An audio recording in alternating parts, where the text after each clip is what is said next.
Amis internautes, fidèles amis de L2A TV, c'est un réel plaisir pour nous de vous retrouver sur ce point de l'actualité.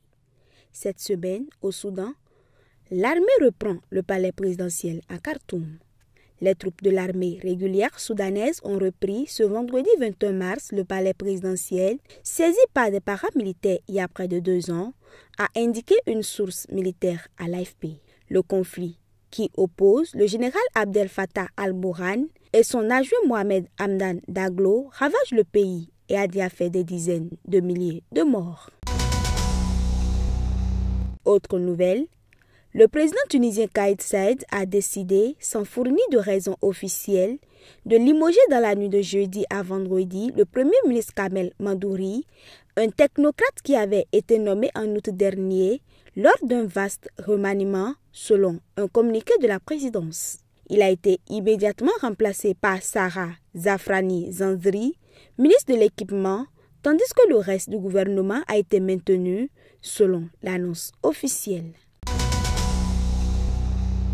Le Niger, le Burkina Faso et le Mali se sont retirés tour à tour cette semaine de l'Organisation internationale de la francophonie OIF en pleine semaine de la francophonie.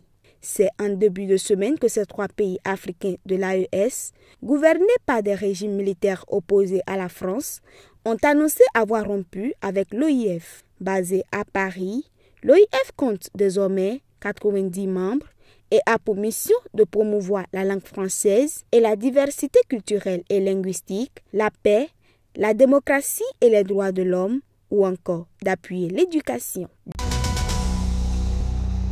Direction les États-Unis où le président américain a signé ce jeudi 20 mars 2025 un décret prévoyant à terme la fermeture du département fédéral de l'éducation. Pour le fermer totalement, il faudra l'approbation du Congrès et une majorité de 60 votes au Sénat où les républicains ne disposent que de 53 sièges. Selon Donald Trump, son décret donne à la ministre de l'Éducation la mission de commencer à éliminer le ministère une bonne fois pour toutes. Merci de nous avoir suivis. On se retrouve sur un prochain numéro du résumé de l'actualité internationale pour de nouvelles informations.